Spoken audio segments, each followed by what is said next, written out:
Vous écoutez France Culture. J'étais, je crois, en 22. En 22, c'était en 3e. Jean Duflot. Moi, j'arrivais de Paris, j'ai connu tout de suite les camarades, les amis dont nous allons parler, c'est-à-dire le comte et Vaillant, qui suivaient les petites classes du lycée depuis le début. Et au mois de novembre, c'est-à-dire à peu près un mois après la rentrée normale, j'ai appris qu'il allait venir un condisciple dont on me disait qu'il était extrêmement sérieux, trébucheur, et nous l'avons attendu avec un petit peu de curiosité. Et en effet, un beau jour, nous avons vu arriver un garçon de 15 ans, extrêmement discret d'allure, très sobre, parlant très peu, une physionomie très calme, un peu asiatique. Il avait les yeux un peu bridés, parlait très brièvement, et mon Dieu, au départ, nous nous sommes dit, c'est peut-être le bûcheur Florentin, mais il n'a pas l'air d'un mauvais gars, mais il ne nous paraissait pas très vivant. Cette première impression, je vous l'ai dit, je crois déjà, n'est restée que peu de temps sur nous, et nous l'avons vu très vite se dégeler, s'humaniser. Il n'était pas aussi marqué, si vous voulez, intellectuellement comme poète, mais il s'est intégré très vite à ce petit groupe qui comprenait déjà le comte, Vaillant et Mérat. Ils ont formé petit à petit une espèce de groupe qui n'était pas seulement des bons élèves, naturellement, mais des garçons attirés par les mêmes questions. Poésie, pour certains, le conte surtout, il me semble, et philosophie. Nous étions qu'en 3e, et déjà les questions philosophiques, on sentait les travailler beaucoup. Nous les regardions, moi j'étais très lié tout de suite avec le conte, et nous les regardions un petit peu comme des êtres à part. Je dis ça maintenant après plusieurs années, 40 années, de réflexion sur la question. Évidemment qu'à l'époque, ça n'était pas aussi net, mais nous sentions quand même vraiment qu'ils avaient quelque chose de commun entre eux et de différent de nous autres, de tous les autres. Ils se réunissaient, c'est venu petit à petit, mois par mois, ils se réunissaient chez l'un d'entre eux, très souvent chez Vaillant d'ailleurs, chez Daumal peut-être aussi, pour parler littérature surtout. Je les ai accompagnés quelquefois, en auditeurs muets, parce qu'ils étaient vraiment beaucoup plus mûrs que nous autres, que tous les autres. Petit à petit également, nous avons appris que ces réunions littéraires, enfin ils parlaient de tout évidemment, se sont transformées en espèces de réunions d'études du supranormal, d'espèces de communication par les rêves. Je vous parle de ça, c'était déjà quand même peut-être en seconde et pas en 3e. Ainsi, on les voyait souvent se retrouver le lundi matin en disant « Mais est-ce que tu m'as retrouvé cette nuit ?» Pour nous, c'était un petit peu ou de la fumisterie ou des divagations poétiques. Mais Daumal en particulier était extrêmement sincère et nous impressionnait parce qu'il me disait, entre autres, qu'il rencontrait Mérat la nuit sans quitter sa chambre et qu'il se promenait dans les rues, dans des villes qu'ils connaissaient tous les deux.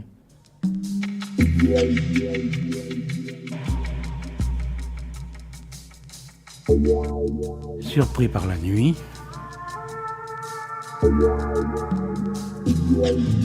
reconnaissance à René Daumal par Mathieu Bénézet, réalisation Anne Franchini.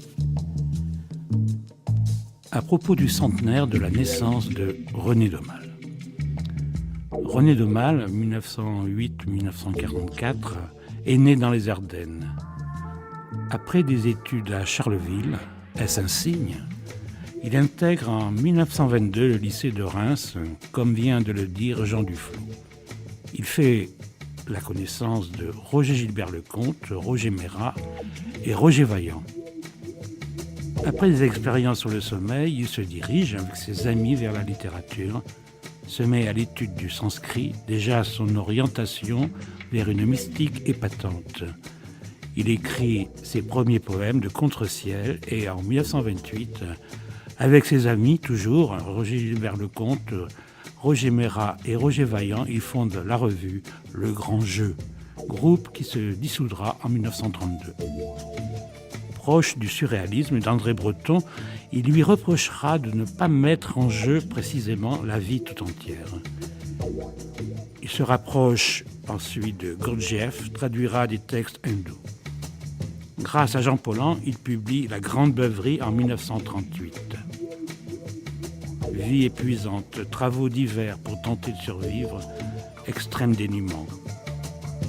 Aucune ligne ne peut réalistement suivre sa pensée, mais celle-ci a bien existé, entre Orient, drogue, aller-retour contradictoire avec le christianisme.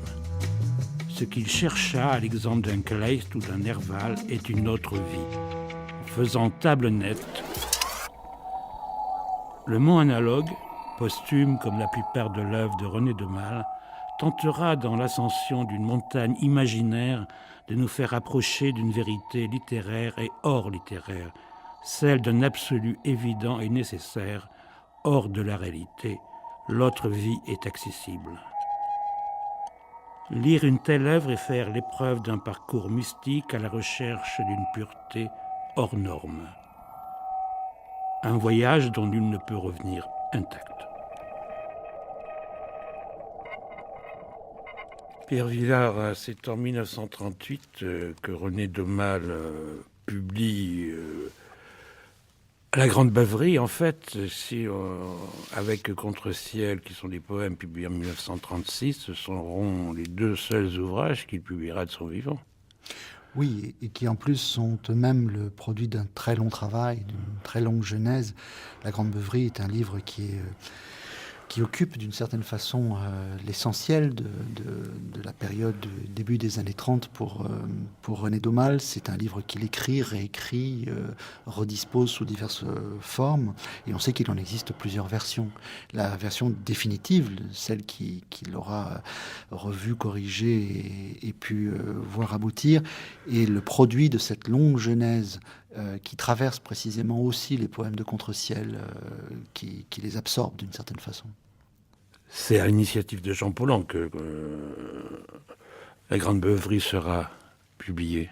C'est l'initiative de Jean Paulhan. Ce que nous savons de la correspondance nous permet effectivement de suivre cette aventure et cette publication. Et on en trouve quelques traces d'ailleurs dans le livre lui-même, dans son dispositif. C'est un livre qui s'organise autour de plusieurs parties, de 3 grandes parties, d'une façon d'ailleurs presque explicitement scolastique ou dialectique, c'est tout à fait volontaire, et qui en même temps hésite entre plusieurs formules qui ne sont pas sans clin d'œil de temps en temps à Jean Paulhan. La formule de l'essai, la formule du récit et du récit exemplaire en quelque sorte, la formule du dialogue et même du banquet du modèle platonicien. Il est clair que pour Daumal, ce livre est aussi une tentative de dépasser certaines des formes poétiques qui étaient les siennes, et il semble que Jean Paulhan aussi ait pu servir de modèle pour certaines formes littéraires en tout cas. Alors avant la publication définitive par Paulhan de La Grande Beuverie dans sa collection, pas n'importe quelle collection d'ailleurs, pas dans la collection blanche, mais bien dans la collection Métamorphose, c'est le numéro 6 de cette collection, dans laquelle collection qui est un peu particulière, qui sert d'une certaine façon de laboratoire à Jean Paulhan. C'est la collection dans laquelle il va publier par exemple Henri Michaud ou quelques autres, et c'est une collection qui cherche d'une certaine façon à redéfinir le lieu de la poésie, le lieu de l'essai, et à déplacer aussi justement les catégories génériques. Ce qu'on sait quand on lit à la fois la correspondance de Daumal et qu'on peut disposer, comme on peut aujourd'hui disposer des textes préparatoires à La Grande Beuverie, puisqu'après tout c'est un livre que Daumal commence à peine a-t-il passé 20 ans et qu'il n'achèvera justement qu'avec la publication finale. Ce qu'on sait, c'est que il est très clair que la version définitive procède à un certain nombre d'effacements, de déplacements, de recouvrements. D'une part, pour rendre moins clair, moins explicite, mais du coup aussi plus ambigu, plus intéressant, plus producteur de sens, les références, les noms propres, les désignations immédiates de ceux qui interviennent dans la Grande Beuverie. Quand on lit les premières versions, les noms propres sont tout à fait lisibles, sont tout à fait clairs. Quand il s'agit de Roland de Renéville, quand il s'agit de Gilbert Lecomte, quand il s'agit de Long ou d'autres, les noms apparaissent, enfin ils sont très très faciles à lire. En revanche, dans la version définitive, justement, ils seront déplacés, ils seront déformés. La deuxième chose qui apparaît clairement et où sans doute Paulan joue son rôle, c'est une tentative d'éclaircissement au contraire du langage. C'est-à-dire que Daumal cherche non pas à désambiguiser ou à simplifier ses références, mais à trouver des mots justes, des mots qui passeront par une réflexion très profonde sur le langage. On peut considérer même que d'une certaine façon, l'avant-propos à la Grande Beuverie est aussi un hommage à la recherche de Paulan sur le langage et sur ces quelques idées justes qu'il essaye de chercher sur le langage. Alors il y a là à la fois un adieu ou un abandon à certaines formes de la vie de groupe, sans pour autant d'ailleurs que d'autres formes ne puissent apparaître. Il y a certainement une nouvelle étape liée à la rencontre de Salzmann, liée à un certain nombre d'épisodes biographiques, sans aucun doute. Mais il y a aussi, me semble-t-il, dans ce livre, dont la genèse est très longue et qui se prolonge dans le temps, la tentative de mettre au clair un certain nombre d'idées, ce dont certains lecteurs, comme Jean Paulan, mais comme aussi Joé Bousquet, s'apercevront tout de suite, dès la publication du livre. Le seul. Cette statue de vide bleu et de vertige, morte, des chairs convulsives l'habillent. Morte, elle ondule et claque au vent de la détresse, et des lames de fond élargissent ses yeux. Morte, aveugle, si même en deux prunelles claires, deux fois le même monde fait le même naufrage. Morte, aveugle et sourde, si même tu entends, si tu as l'au-delà d'une oreille pour entendre l'image son de cette note continue qui se soutient en immobile cruauté. Il est difficile et d'un chemin glissant de venir derrière son dos et de lui souffler dans la tête l'enveloppant savoir de soi-même et de l'autre, de boire en sa pensée la pensée d'une morte, cette statue visible de douleur. Il est difficile, plus difficile si je vis la mort d'une statue, de connaître un plus vaste asile de vertige où me réfugier pour mourir de ma mort et vivre de la vie d'un plus grand que moi-même, qui, derrière mon dos, là souffle dans ma tête, là cet asile creux dont je suis l'ombre opaque. Plus grand que moi et toujours évident immense, invisible derrière moi, non pas même la nuit, qu'une onde frissonnante imagine parfois, en vague froide sur la peau de mon dos, plus grand que moi, plus grand encore si je deviens toi-même, et toujours de nouveau te creusant dans mon dos, plus grand que moi et cependant réel moi-même, toi seul voyais, toi seul aimais, toi seul marchais, je n'étais que tes yeux, ta poitrine et tes pieds. Lorsque mes yeux fixés dans les yeux grands ouverts, de la statue absente et vide de ma mort, je faisais un serment, je volais ta parole, je te volais l'amour dont j'espère mourir. Que je te sois plus grand que moi, mon meurtrier, et qu'il puisse être maudit, celui qui disait « Je, qu'il ne soit que fumée, il n'est que le milieu d'un souffle ».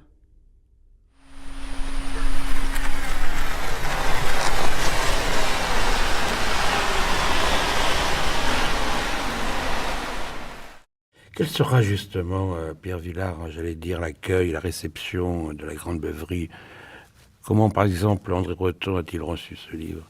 Alors, ce qui est clair, c'est que c'est un livre qui a une dimension polémique. Il n'est pas sans d'abord un humour qui est un humour grinçant. La première lecture qu'on peut faire de la Grande Beuverie, c'est évidemment une lecture pataphysique. C'est un hommage, d'ailleurs l'hommage est explicite, à Jarry, à Rabelais, à Léopold Fargue, qui apparaissent tous les trois comme figures exemplaires dans la Grande Beuverie. Et en même temps, c'est aussi un livre dans lequel Daumal procède à une réflexion très approfondie sur la question de la création collective et du groupe, et du fonctionnement du groupe. De ce point de vue-là, pour Breton, comme pour les compagnons du grand jeu, il est clair que Daumal se situe tout de suite au-delà du surréalisme, au-delà du grand jeu lui-même. La Grande Beuverie n'est pas simplement, comme on a pu l'écrire un peu trop vite, sans doute un adieu au grand jeu, un adieu à ce qui avait pu être la tentation surréaliste et son dépassement. C'est aussi, d'une certaine façon, une volonté d'approfondir la question du groupe et d'identifier, par exemple, ce qui, dans le groupe, passe par la rupture, passe par la négativité, par la séparation, la distinction des figures. La Grande Beuverie se présente de façon explicite comme un banquet, comme une agape, avec toutes les significations possibles, même théologiques, du terme. Mais en même temps, ces agapes et ce banquet viennent à proposer une autre figure du groupe. Daumal, à ce moment-là, identifiant sa propre personnalité au milieu de tous ces éléments externes, au milieu de tous ces autres. Breton fait partie de ces autres, c'est tout à fait clair.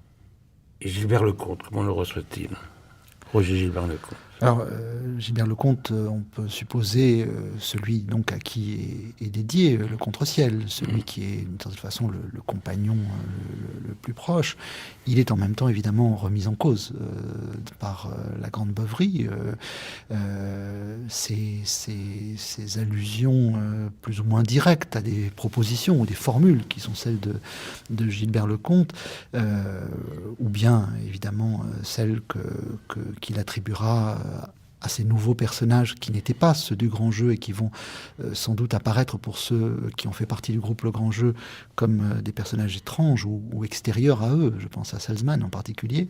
Il est clair que pour Gilbert Lecomte, cet hommage négatif ou cet hommage indirect à ce qui fut leur relation de jeunesse et à ce qui fut le groupe Rémois et leur première initiation à la vie collective et à la création collective, apparaît d'une certaine façon à la fois comme un affrontement, et ce qui me paraît plus intéressant et qui va sans doute jouer un rôle dans la façon dont Gilbert Lecomte pourra lire et appréhender ce livre, comme un dépassement.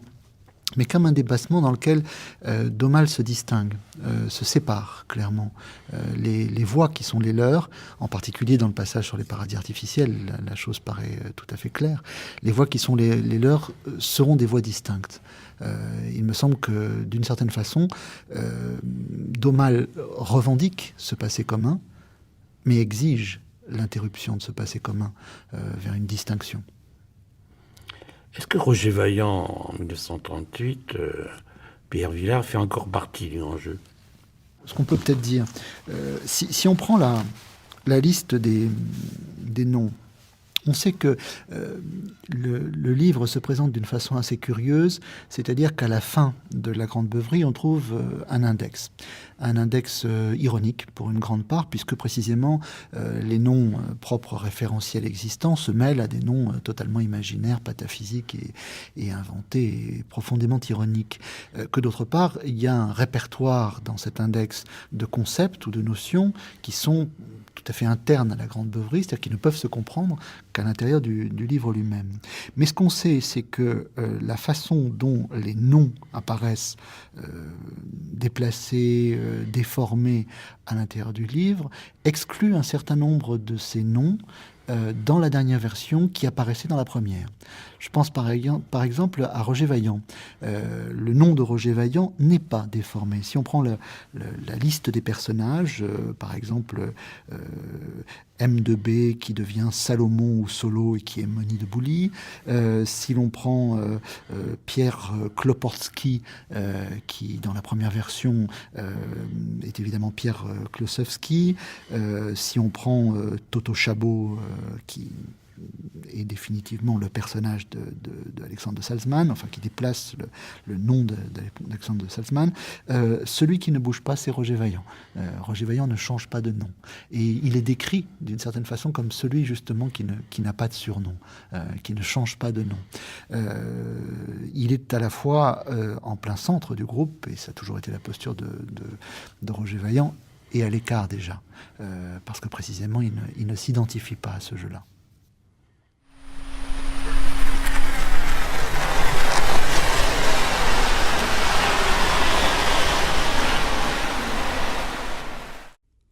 Histoire des hommes creux et de la rose amère. Les hommes creux habitent dans la pierre, ils y circulent comme des cavernes voyageuses. Dans la glace, ils se promènent comme des bulles en forme d'hommes, mais dans l'air, ils ne s'aventurent, car le vent les emporterait. Ils ont des maisons dans la pierre, dont les murs sont faits de trous, et des tentes dans la glace, dont la toile est faite de bulles. Le jour, ils restent dans la pierre, et la nuit erre dans la glace où ils dansent à la pleine lune, mais ne voient jamais le soleil, autrement ils éclateraient. Ils ne mangent que du vide, ils mangent la forme des cadavres, ils s'enivrent de mots vides, de toutes les paroles vides que nous autres nous prononçons.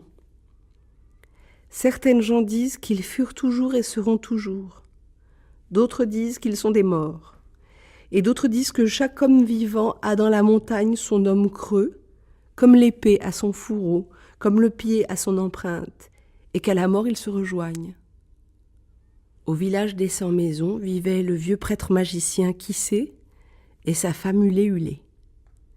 Ils avaient 2 fils, 2 jumeaux que rien ne distinguait, qui s'appelaient Mo et Ho. La mère elle-même les confondait. Pour les reconnaître, au jour de l'imposition des noms, on avait mis à Mo un collier portant une petite croix, à Ho, un collier portant un petit anneau. Le vieux Kissé avait un grand souci silencieux. Selon la coutume, son fils aîné devait lui succéder. Mais qui était son fils aîné ? Avait-il même un fils aîné ? À l'âge d'adolescence, Mo et Ho étaient de finis montagnards. On les appelait les 2 passe-partout.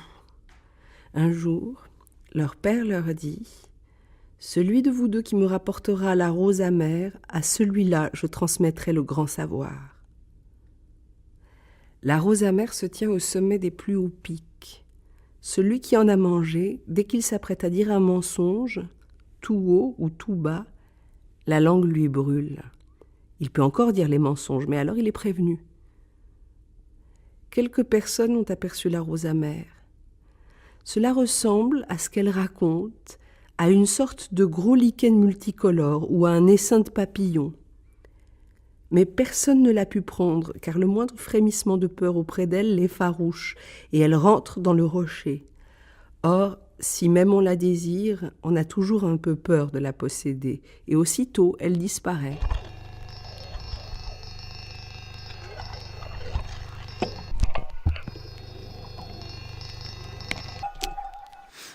Oui, il y a 2 ruptures. On sort différemment du grand jeu. Ce qui est Emmanuel Rubio. frappant pour D'Aumale, c'est que ceux qui ont tendu à reconstruire une trajectoire uniforme de D'Aumale ont fait un arc de cercle continu qui finalement saute à pieds joints au-dessus du grand jeu, comme s'il n'y avait pas un parcours accidentel, fragmenté, qui pose plusieurs questions, et notamment celle de l'avant-garde. Parce qu'évidemment, le grand jeu, c'est le moment où les jeunes rémois, les simplistes, décident de devenir une avant-garde. Les simplistes, c'était nommé ainsi. Oui. C'est comment, finalement, le parcours individuel, qui va, dès le simplisme, vers la révélation, vers l'initiation, vers l'autre monde, va-t-il pouvoir se marier avec le parcours historique de la société ?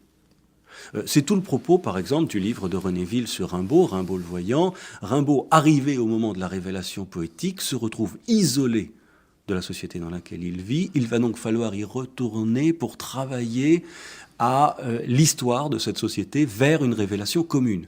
Or, le grand jeu associe ces deux choses-là. Et finalement, on va vivre en 3 ans tout le parcours du surréalisme qui, finalement, revient à associer les inconciliables. Comment relier l'idéalisme mystique avec ce qui est le mouvement politique à la fin des années 20, début des années 30, c'est-à-dire le marxisme et le matérialisme dialectique. Et de Malle est véritablement au cœur de tout cela, parce que du groupe, c'est lui qui maîtrise le mieux la dialectique. C'est donc lui qui fait tous les discours permettant d'associer révélation individuelle et mouvement progressif de la société. Quand Renéville doit répondre à Breton sur ce genre de problème, c'est de Malle qui, par lettre interposée, rédige les réponses et fait le topo philosophique qui permet d'associer révélation et révolution, c'est-à-dire ce qui semblait jusqu'ici inconciliable. Et il est d'autant plus frappant, à partir de là, de voir qu'il sort définitivement de cette problématique à partir de 1932, c'est-à-dire au moment où le grand jeu s'effondre. La question politique, la question de l'avant-garde reste, elle ne disparaît pas complètement. De Malle dit que elle se reposera à un moment ou à un autre, mais elle n'est plus d'actualité. Elle ne pourra se poser qu'à la fin du parcours initiatique. C'est la grande rupture avec Gilbert Lecomte. Dans le grand jeu, il y a ceux qui partent, évidemment, vers le communisme intégral et qui laissent de côté les ambitions du grand jeu. Il y a ceux qui tentent de continuer à associer les deux, mais Gilbert Lecomte, à la fin du grand jeu, est déjà pris dans la tragédie, il est déjà ailleurs, physiquement comme moralement. Et il y a ceux qui finalement, il y a celui essentiellement qui finalement part de l'autre côté, en abandonnant toute problématique d'avant-garde et finalement d'intervention en groupe. Le grand jeu, selon de Malle, était déjà un groupe initiatique, mais il était aussi un groupe politique. Et le groupe qu'il va fréquenter auprès d'Alexandre de Salzmann ne sera plus un groupe politique, n'aura plus vocation à intervenir dans le monde pour accompagner son destin. Présentation du grand jeu. Le grand jeu n'est pas une revue littéraire, artistique, philosophique ni politique. Le grand jeu ne cherche que l'essentiel. L'essentiel n'est rien de ce qu'on peut imaginer. L'Occident contemporain a oublié cette vérité si simple, et pour la retrouver, il faut braver plusieurs dangers, dont les plus connus et les plus communs sont la mort, la vraie mort, celle de la pierre ou de l'hydrogène et non pas l'agréable mort, gorgée d'espérance et ornée d'excitants remords que l'on connaît trop. La folie, la vraie folie, lumineuse et impuissante comme le soleil éclairant une assemblée de magistrats, la folie sans issue, de celui qu'on abat comme un chien et non pas l'heureuse folie qui est le plus charmant moyen d'occuper la vie. La syphilis, la lèpre léonine, le mariage ou la conversion religieuse. Non seulement ceux qui jouent le grand jeu sont à chaque instant prêts de tomber dans la crainte de jouer avec des dés pipés, mais ils risquent sans cesse le supplice de l'homme qui, voulant se trancher les mains avec une hache, se coupe d'abord la main gauche et ne sait plus comment couper la main droite, la plus détestée. Certains appellent cette situation un compromis. Dans cette marche vers la patrie commune dont le nom sera peut-être révélé un jour, les membres du grand jeu font, comme par hasard, un certain nombre de découvertes qui peuvent intéresser, amuser, terrifier ou faire rougir le public. Ils les lui donnent. Il s'agit avant tout de faire désespérer les hommes d'eux-mêmes et de la société. De ce massacre d'espoir naîtra une espérance sanglante et sans pitié. Être éternel par refus de vouloir durer. Nos découvertes sont celles de l'éclatement et de la dissolution de tout ce qui est organisé. Car toute organisation périt lorsque les buts s'effacent à l'horizon de l'avenir, qui n'est plus qu'une barre blanche posée sur le front. Ainsi s'émietteront les idoles entre lesquelles les hommes partagent leur adoration. Ils ne savent pourquoi ni comment.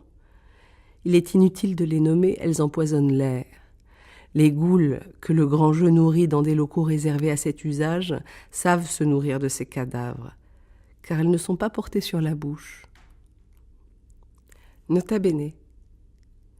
Pour les personnes qui nous interrogent au sujet du grand jeu, nous répondons une fois pour toutes à n'importe quelle question, oui et non.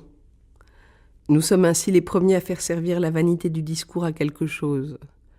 Au surplus, nous ne ménagerions pas les conseils à ceux qui auraient le courage de nous interroger sans niaiserie ni restriction mentale. Pourquoi autant de lettres Emmanuel Rubio, et j'allais dire, pourquoi autant de lettres à André Breton de la part de René Daumal? Je crois qu'il y a une parenté fondamentale entre les deux mouvements. C'est-à-dire, à partir du moment où les simplistes entrent dans le champ de l'avant-garde, ils se confrontent nécessairement au surréalisme. Et la première réaction, c'est une réaction d'admiration. Dès Reims, il y a réception du surréalisme. On lit la Révolution surréaliste, et notamment on lit le numéro de la Révolution surréaliste dirigé par Antonin Artaud. On a donc une certaine image du surréalisme, et quand on le retrouve en 28-29, le surréalisme a évidemment énormément évolué. Artaud est sorti du jeu, on fait tout ce que l'on peut pour retrouver le matérialisme dialectique, pour être, disons, absolument, pour présenter les mains propres au Parti communiste, finalement. Et le grand jeu se retrouve dans une position délicate, dans la mesure où il tend à préserver les positions les plus extrêmes du premier surréalisme, tout en étant lui-même confronté à la même logique d'avant-garde qui veut que pour entrer dans le jeu politique, on doive discuter avec l'avant-garde proprement politique. Et ce qui se passe en 3 ans, en 4 ans, dans le grand jeu, c'est ce qui s'est passé en 10 ans pour le surréalisme. C'est-à-dire une accélération fondamentale des discours vers des positions inconciliables. Daumal soutient Renéville lorsqu'il refuse de défendre une poésie engagée, communiste, telle que celle d'Aragon, et en même temps va signer la pétition lancée par Breton pour défendre le même Aragon contre les poursuites politiques. Il est pris... Judiciaire. Judiciaire, oui. Donc il est pris rapidement dans le même inconciliable. Je crois qu'on a souvent tendu à opposer sévèrement surréalisme et grand jeu. Il y aurait d'un côté la réale poétique, le cynisme, la politique la plus aveugle, et de l'autre côté les jeunes rémois qui montraient en ville plein de pureté et d'enthousiasme. En fait, fonder le grand jeu, c'est rentrer dans la même optique.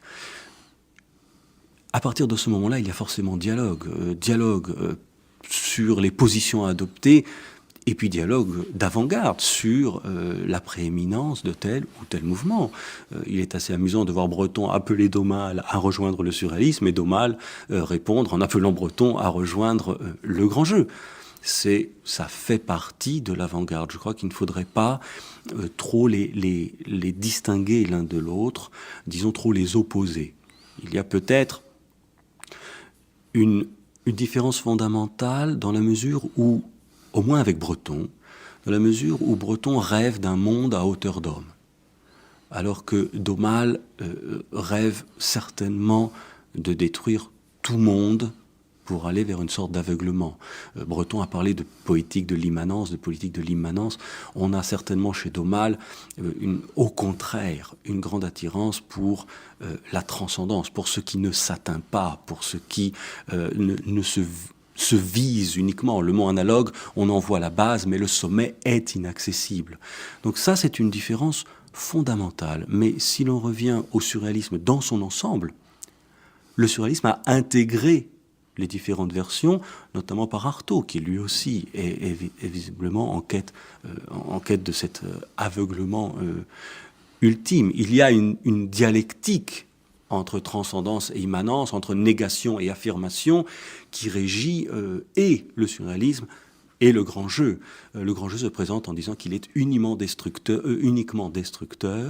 mais que la destruction ne peut pas se comprendre sans la création. On va donc être dans une alternance permanente, invention de formes, destruction des formes.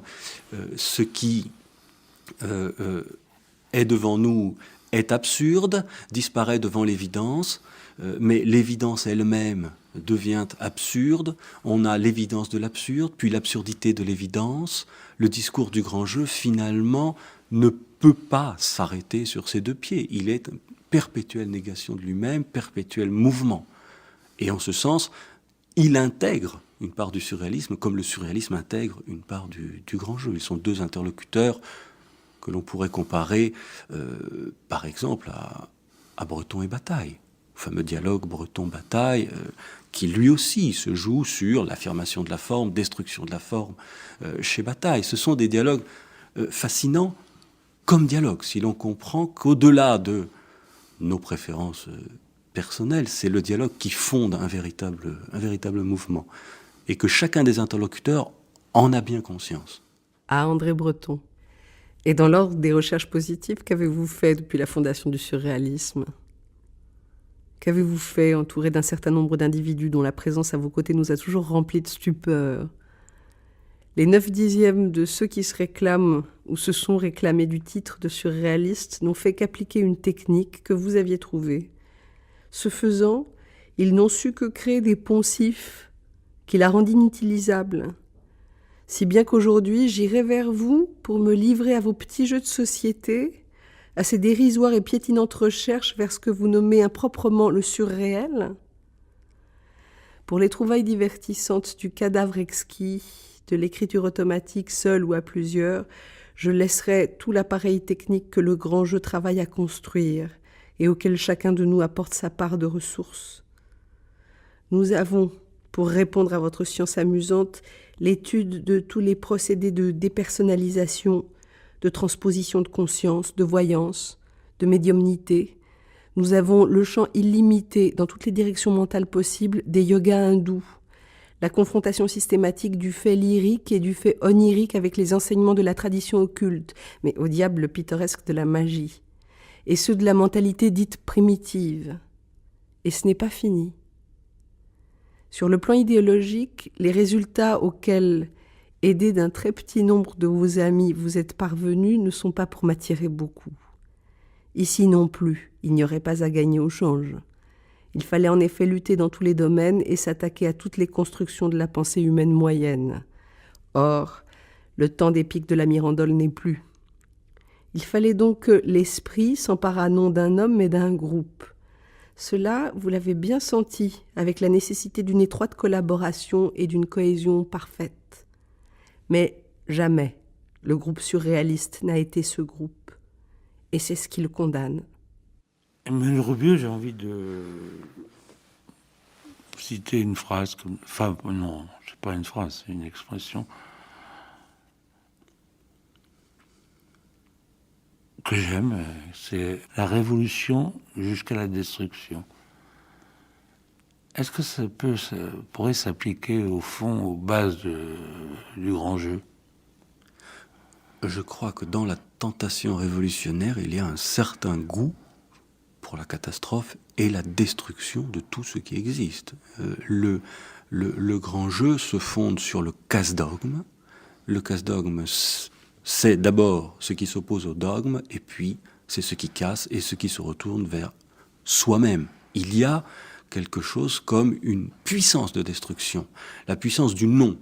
Renie ton non, écrit de mal, et ris de ton non. C'est le non qui forge le grand jeu, et à ce moment-là, il est certain que la révolution n'est pas là pour mener à un monde idéal, elle est d'abord là pour échapper aux formes accablantes et asphyxiantes de la vie contemporaine. C'est quelque chose d'ailleurs que le grand jeu partage à nouveau avec le surréalisme. Aragon aura beaucoup à le regretter, mais quand il fait la première apologie de la Révolution, c'est pour détruire, et à ses yeux, l'Union soviétique n'est jamais qu'un changement de ministère en attente d'une destruction beaucoup plus large. Ce sont des formules qu'on retrouve sous la plume de Gilbert Lecomte, par exemple. Le grand jeu doit aller vers toujours plus de destruction, vers cette absence, ce non-dit, cet inexistant qui serait l'absolu d'une mystique sans Dieu. Les pouvoirs de la parole, le père mot. Nom de nom s'engendra lui-même, et il engendra tout et rien. Tout et rien engendra tout ou rien, qui engendra tout, qui engendra infadome, qui engendra ineffable et innommable, les deux frères ennemis. Ineffable fut prince du monde, et innommable de l'immonde. Ils épousèrent respectivement immense et énorme, les deux orphelines, et de chacune, chacun eut un fils, Théodore Mot et Dieudonné Vocable. Depuis, l'on cessa d'appeler ineffable et immense par leur apparence de nom. Ils n'eurent jamais vraiment de nom. Mais la coutume s'établit parmi leur postérité de les appeler le père Mot et la mère Mot. Cela en ligne descendante. Maintenant, en remontant la série généalogique, la famille de Théodore Mot comprenait lui-même le cousin Dieudonné Vocable, le père Mot et la mère Mot, l'oncle innommable et la tante énorme, le grand-père infadome, l'arrière-grand-père tout, mais ces deux derniers étaient déjà couchés lorsque Mot vint au monde, et des plus anciens, il était interdit de parler dans la famille, hors certaines occasions solennelles.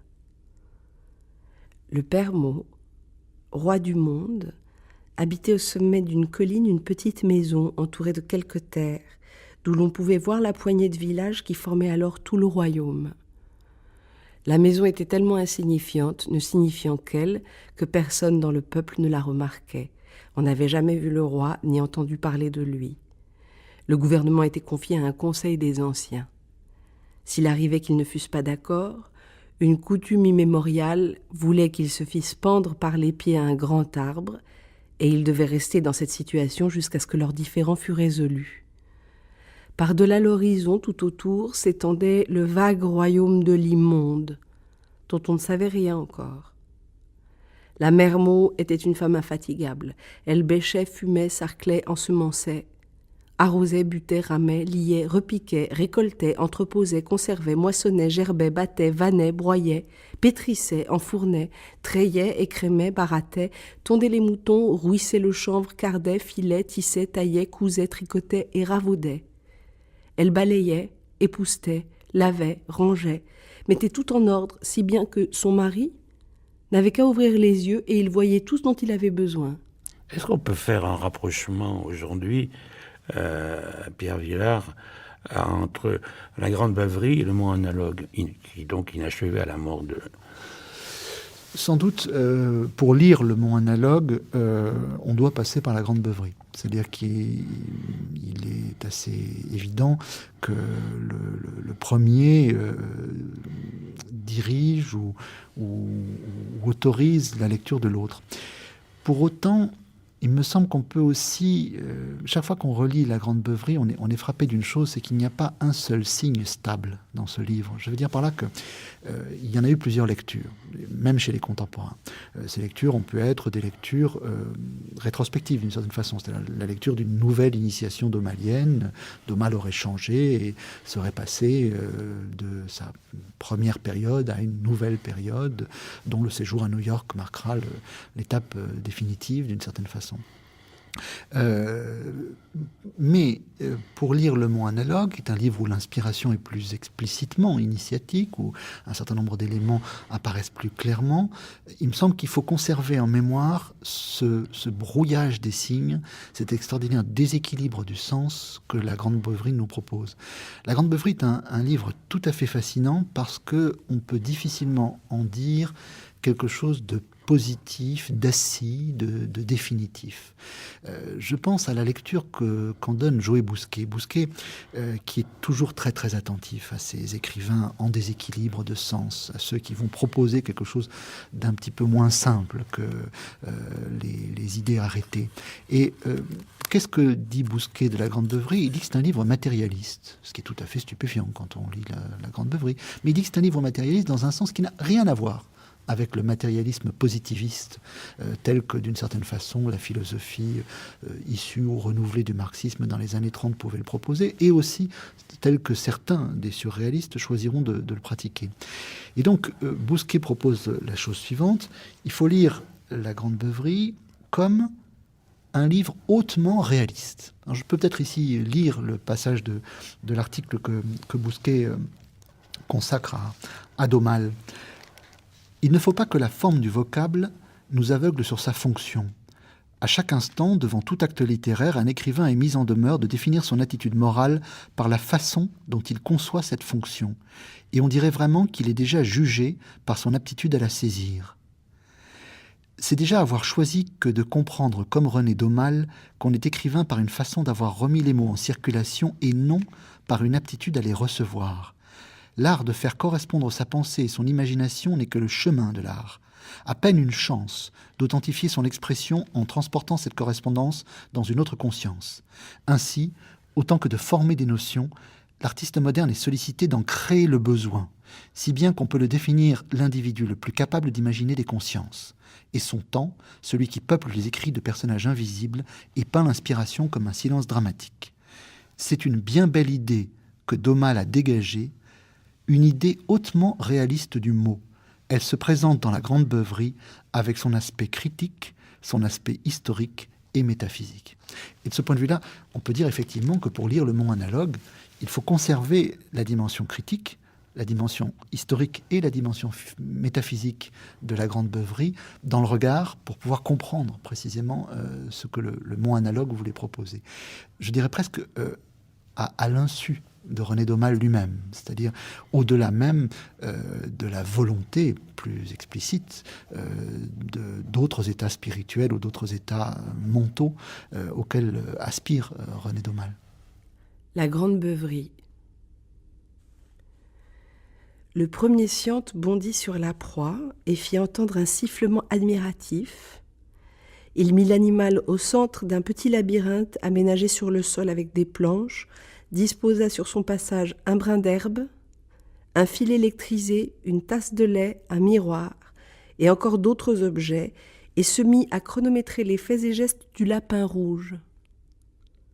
Puis il le passa à son voisin et se plongea dans l'étude de ses chronométrages. Le deuxième sciante photographia le lapin sous tous les angles possibles. Le troisième l'égorgea et enregistra ses cris au phonographe. Le quatrième le ressuscita et nota sa tension artérielle. Le cinquième le retua et recueillit une goutte de sang qu'il déposa dans un verre. Le sixième le radioscopa. Le septième lui coupa une tranche de poil qu'il plaça sous son microscope. Le huitième le posa et lui prit un fragment de cervelle. Le neuvième le mesura dans toutes ses dimensions. Le 46e lui enleva le cœur, qu'il fit revivre sur une soucoupe. Le 47e l'interrogea sur son histoire et sur ses ascendants, et n'ayant pas de réponse, il en improvisa lui-même. Le 101e lui arracha une dent, le 102e lui donna un nom abracadabrant, le 103e se mit à étudier l'étymologie et la sémantique de ce nom, le 104e entreprit de compter les poils, le 105e, impatienté, inventa une machine à compter les poils et le passa au 106e. Le 106e démonta la machine et en transmit les pièces au suivant. Le suivant remonta les pièces dans un autre ordre et chercha à quoi cette nouvelle machine pourrait servir. Je n'eus pas le courage d'en voir plus long. J'étais surtout en rogne contre le professeur Mumu. Il s'est moqué de moi, il m'avait promis un civet. Maintenant, allez donc retrouver le lapin. Mais je me fis entendre raison en me disant que je n'aimais pas beaucoup le lapin, surtout sans boire.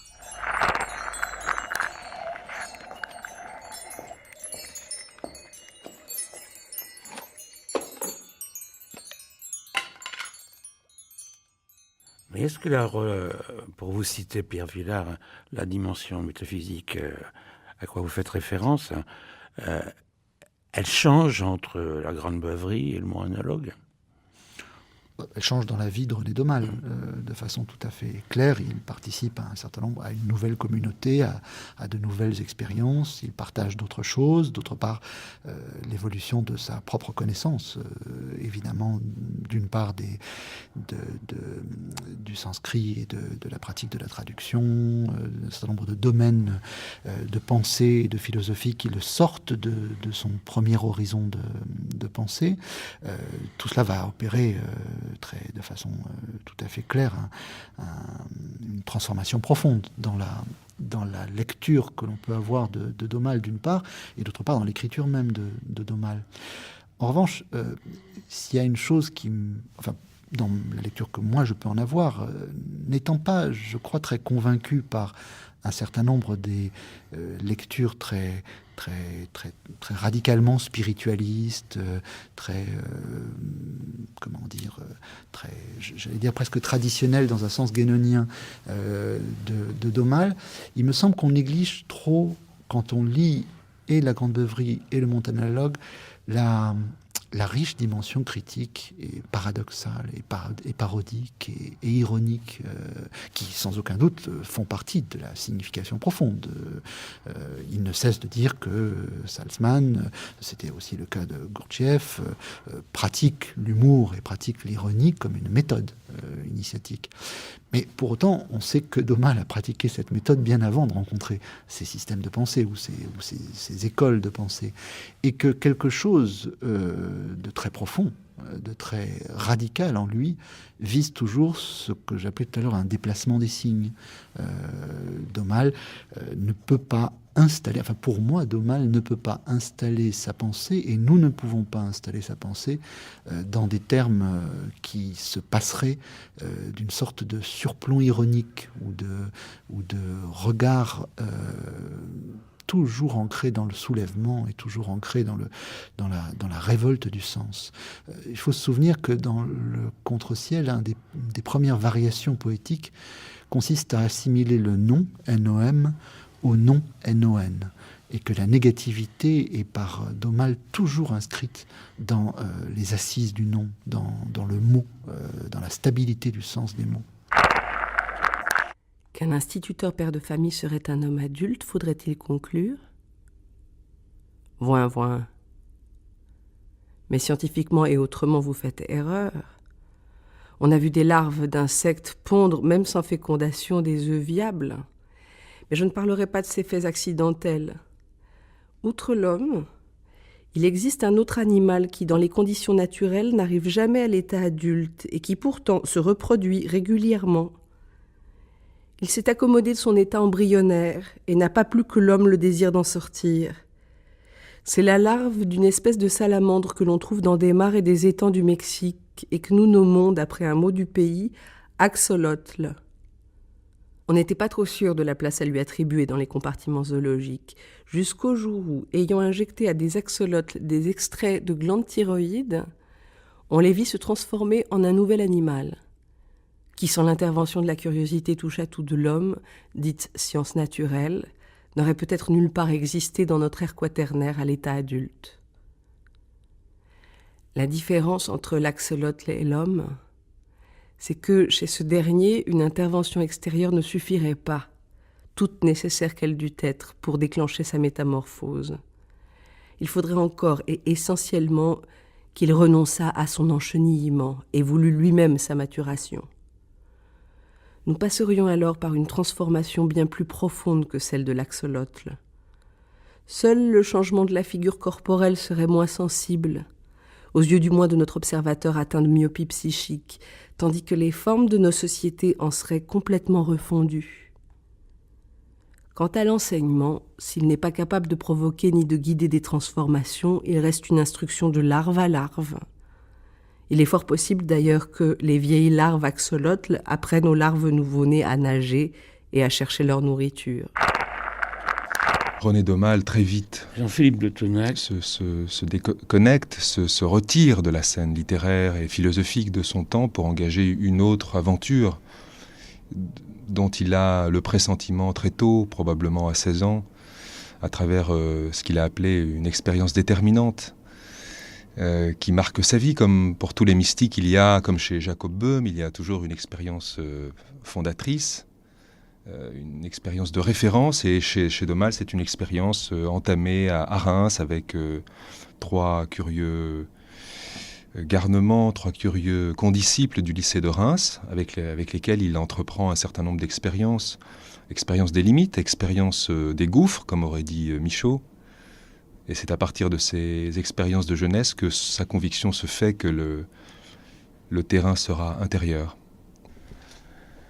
Vous dites d'ailleurs qu'en 1932, il va quitter la scène littéraire. Mais moi, ce qui me surprend, c'est quand vous dites qu'il qui s'était ouvert les portes d'une exceptionnelle carrière. Oui, de toute évidence, depuis son arrivée dans les années 25 à Paris, son parcours universitaire, remarqué par un philosophe comme Alain, ses premiers faits littéraires, remarqués par l'avant-garde littéraire parisienne. Probablement d'autres philosophes avaient pu porter une attention à son travail, donc il y avait un intérêt autour de ce jeune homme. Et on sait aussi toute l'admiration que Paulan lui vouait. On sent très bien que tout était fait pour que la société parisienne accueille cet excellent élève, ce brillant écrivain, ce coupeur de cheveux en quatre, ce mathématicien de la pensée. Mais bon, son aventure est ailleurs. Et donc, le parallèle qu'on fait souvent entre D'Aumale et Rimbaud n'est pas sans intérêt, parce que bon, ils viennent évidemment du même coin, géographiquement parlant, mais pas simplement, peut-être aussi spirituellement parlant ou anarchiquement parlant, ou je ne saurais dire. En tous les cas, l'un et l'autre qu'on aurait pu adouber, qu'on était prêt à recevoir et à introniser, s'en vont, renoncent. Leur combat n'est pas là. Leur aventure n'est pas là.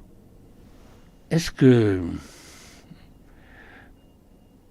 Moi, je demeure avec une question. C'est celle de... J'allais dire de l'orientalisme de René Daumal. Est-ce que c'est si important que cela?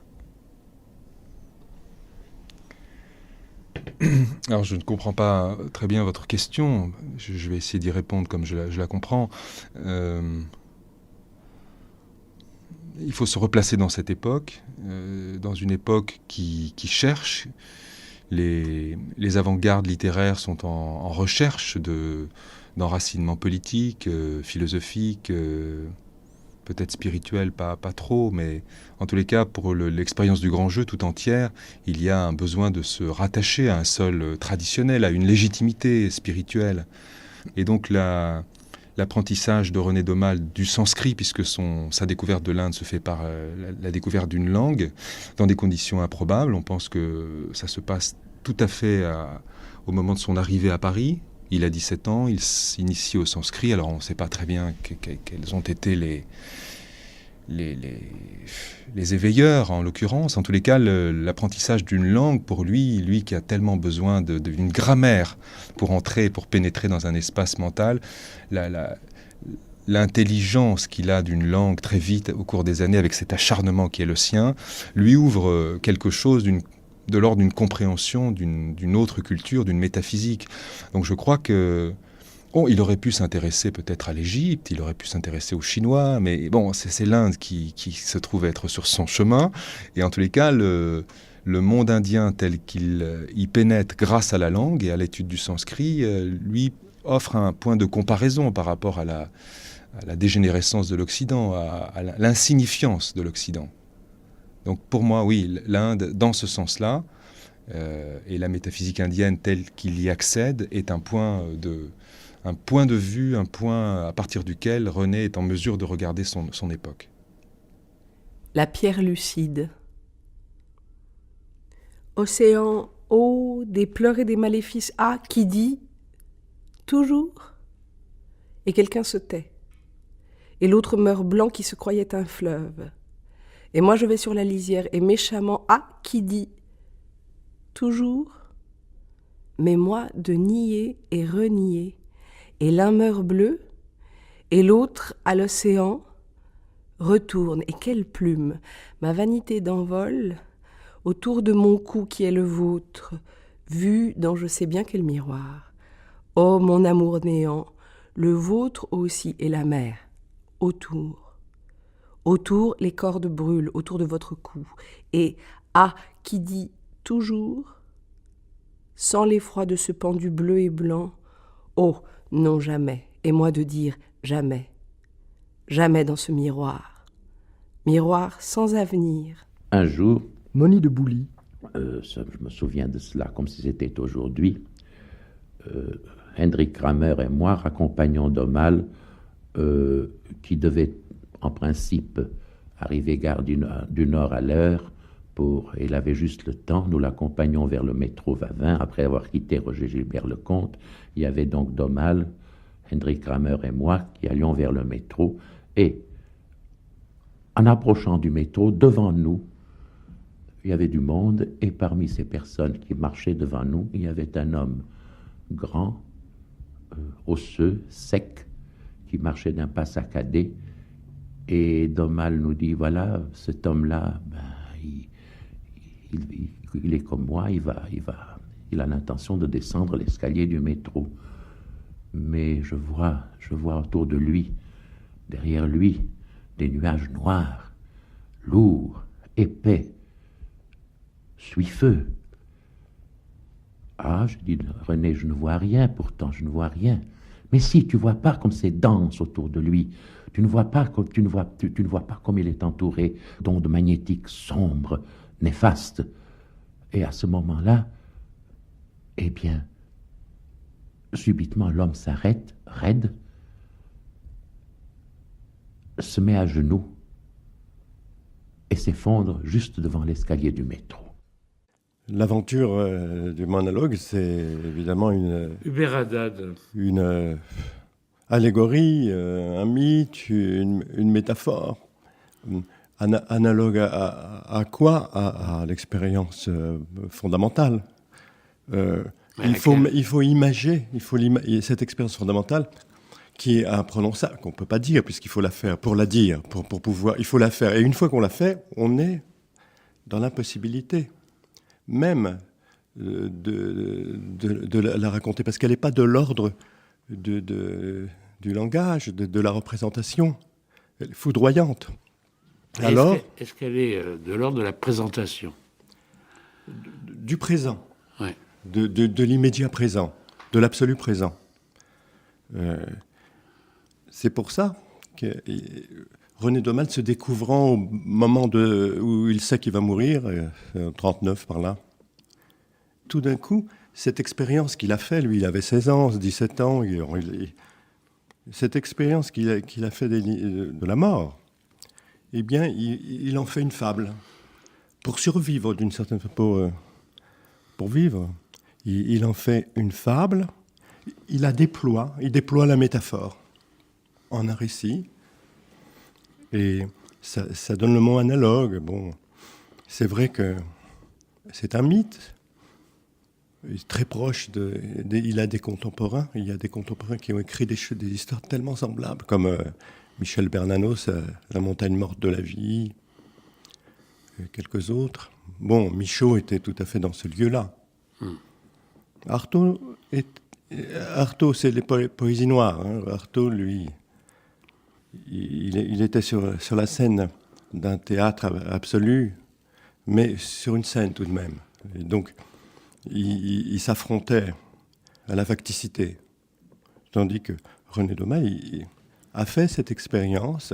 Il dit dans ce texte, cette expérience, elle peut se faire avec n'importe quoi. On peut avaler un fer à cheval, et puis c'est pareil, que le tétrachlorure de carbone, ou que simplement, tout d'un coup, se retrouver face à la néante. Et curieusement, cette expérience, il en a parlé que très tard, assez tardivement, lorsqu'on lui a demandé quelque chose d'important dans votre vie. Il y a un texte qui est le texte clé de toute son œuvre, et qui n'est qu'une relation quasi journalistique de quelque chose qu'il a vécu. Mais c'est l'axe vraiment de toute son œuvre, c'est lorsqu'il parle de l'expérience avec Gilbert Lecomte aussi était proche, mais il y avait quand même un antagonisme entre deux. Gilbert Lecomte rêvait, pensait, affrontait le néant. Ça lui suffisait. Et René Domal a fait cette expérience ultime les gamins reniflent de la colle, ou bien n'importe quoi. Lui, c'est le tétrachlorure de carbone, c'est un solvant pour nettoyer les canapés. En cuir.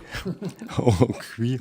On peut essayer. Sur les canapés en toile, on aura certaines des décorations intéressantes. Et d'ailleurs, il était un canapé en toile. Et ça a provoqué c'est pas resté à la surface, quoi. Ça a provoqué un certain désastre, un désastre absolu, qui est source d'écriture, d'œuvres. Enfin bon, le pauvre à Boulzincourt, où c'est trop, il y avait un voisinage rambaldien intense. Ensuite à Reims, avec Roger Gilbert Lecomte et Roger Vaillant. Qu'est-ce qu'il fait? Roger Vaillant s'est brûlé un peu les ailes. Là, Le Grand Jeu, il y aura un roman plus tard. C'est l'idée, le titre, ça vient de lui. Ça vient de Roger Vaillant, Le Grand Jeu. Oui, le titre, c'est lui qui a eu l'idée. Là aussi, on peut se demander, Hubert Haddad, qu'est-ce que ça veut dire, Le Grand Jeu? Le Grand Jeu, c'est le jeu qu'on ne joue qu'une fois, mais on ne le joue qu'une fois, mais ces gamins ont voulu, comme ils le disent, le jouer à chaque instant de leur vie. À chaque instant, ça limite les instants. Mais bon, évidemment, tous les deux sont morts à peu près à quelques mois d'intervalle. Gilbert Lecomte, toxicomane, quoi. Bon, il parlait du tétanos de l'âme. En fait, c'est un vrai tétanos dont il est mort. Un vrai tétanos, comme si l'âme n'était pas vraie, mais non, c'est un vrai tétanos. Et quelques mois plus tard, de la tuberculose, comme tout le monde à l'époque. Dès qu'on réfléchissait un peu trop, on attrapait une phtisie. Tout le monde mourait de plus ou moins de tuberculose, qui mettait dans un état d'intensité terrible. La tuberculose, c'est aussi... la phtisie, c'est aussi... soudain une prise en compte comme ça de sa traversée des apparences, comme ça. Mais il y a un survivant, qui est justement Roger Vaillant. Roger Vaillant leur a échappé très vite. Il a participé distraitement il était plein d'une santé mondaine, Roger Vaillant. C'est-à-dire que lui, il n'avait pas de problème avec le féminin. Tout allait bien pour lui. Et puis, la santé de Roger Vaillant, c'était le roman. Le roman, ça sauve.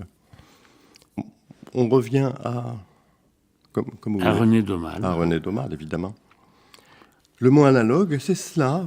Tout d'un coup, le mot analogue, au moment où il se met à l'écrire, il sait qu'il va mourir, qu'il a fait 10 ans qu'il traîne une tuberculose.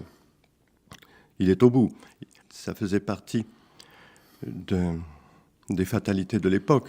Mais je crois que cette expérience, quelle est-elle cette expérience? Il dit, dans ce fameux texte, seuls ceux qui l'ont traversé sauront de quoi je parle. Et de quoi il parle? Il nous met en situation d'un état de désassujettissement soudain, comme ça, avec des bruits, des rumeurs, des répétitions, tout ce qui, finalement, on connaît quand on fait une anesthésie et qu'on dure. Généralement, lorsqu'on est anesthésié, on tombe dans un semi-coma, alors qu'il semble que lui ait gardé conscience jusqu'à la limite de la disparition.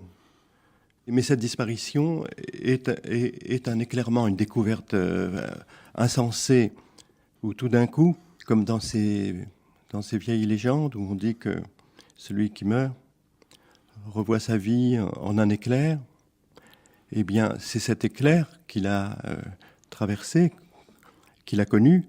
Et dans cet éclair, à partir du moment où on se dégage de la durée, de cette résistance qui est la temporalité, résistance à l'absolu, qui est la temporalité, dans cet éclair, soudain, il y a une réversibilité.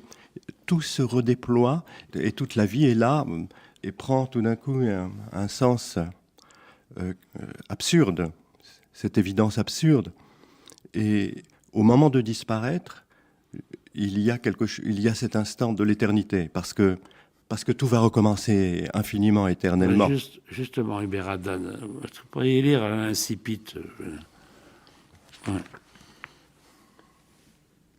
Le commencement de tout ce que je vais raconter, ce fut une écriture inconnue sur une enveloppe. Il y avait dans ces traits de plume qui traçaient mon nom et l'adresse de la revue des fossiles à laquelle je collaborais et d'où l'on m'avait fait suivre la lettre, un mélange tournant de violence et de douceur.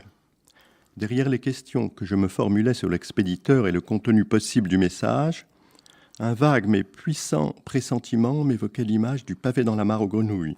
Et du fond, l'aveu montait comme une bulle que ma vie était devenue bien stagnante ces derniers temps. Aussi, quand j'ouvris la lettre, je n'aurais su distinguer si elle me faisait l'effet d'une vivifiante bouffée d'air frais ou d'un désagréable courant d'air.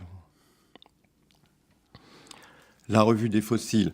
Au fond, on est tous rédacteurs de la revue des fossiles. C'est ce qu'il... Nous sommes décidément dans le profond sommeil où la référence est morte et la mort est triomphante, alors qu'on s'imagine être dans un corps glorieux au milieu de désirs triviaux. Et bon, là, il se situe dans sa recherche intellectualiste sur le plan du langage, jusqu'à la rencontre de Maître Sogol, Sogol, bon, c'est un anagramme de logos, sacré inventeur. Sogol, c'est Dr Faustrol, hein, c'est le docteur, c'est Jarry, absolument. Bon, Jarry, c'est vraiment la figure tutélaire. Jarry, sa vie à Jarry, Jarry est le poète qui a fait rupture, parce que il ne s'agissait plus de plaisanter. L'humour était la dernière solution. Et le docteur Sogol, bon... L'humour noir, comme dirait André Breton. Oui, l'humour n'existe que noir. Le reste est une vaste plaisanterie.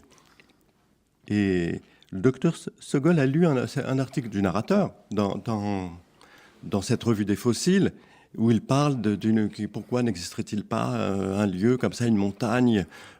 Alors cet article parle de tous le mythe comme ça de l'axe du monde, en passant du Sinaï jusqu'aux toutes les montagnes sacrées.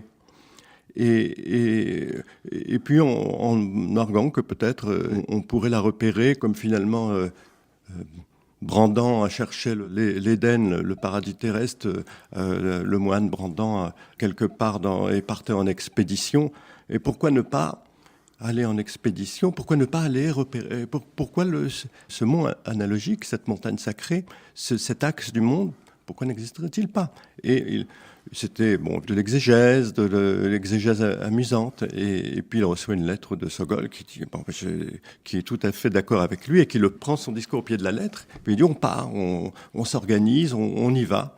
Et ils y vont avec tout un tas de farfelus. Prennent un bateau, le bateau, un yacht qui s'appelle Impossible, et ils font une traversée. Les dernières paroles du poète. D'un fruit qu'on laisse pourrir à terre, il peut encore sortir un nouvel arbre. De cet arbre, des fruits nouveaux par centaines. Mais si le poème est un fruit, le poète n'est pas un arbre.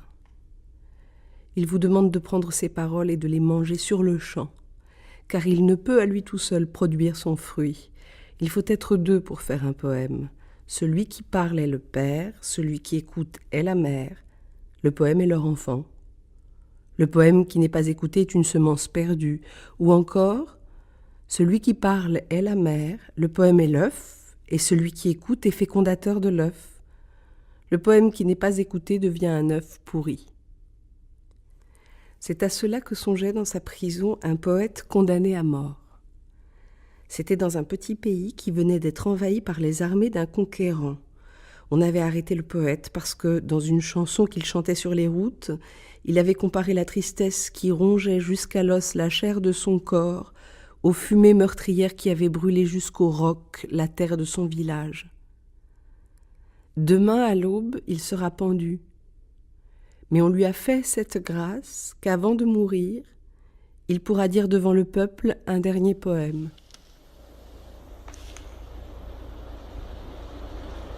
Reconnaissance à René Daumal par Mathieu Bénézet, avec Jean-Philippe de Tonac, Pierre Villard, Emmanuel Rubio, Hubert Haddad. Lecture Sarah Chaumette. Archivina Sophie Gillery.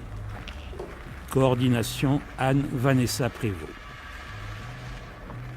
Prise de son Axel Brizard, Christophe Lukaszewski. Mixage Clotilde Thomas. Réalisation Anne Franchini.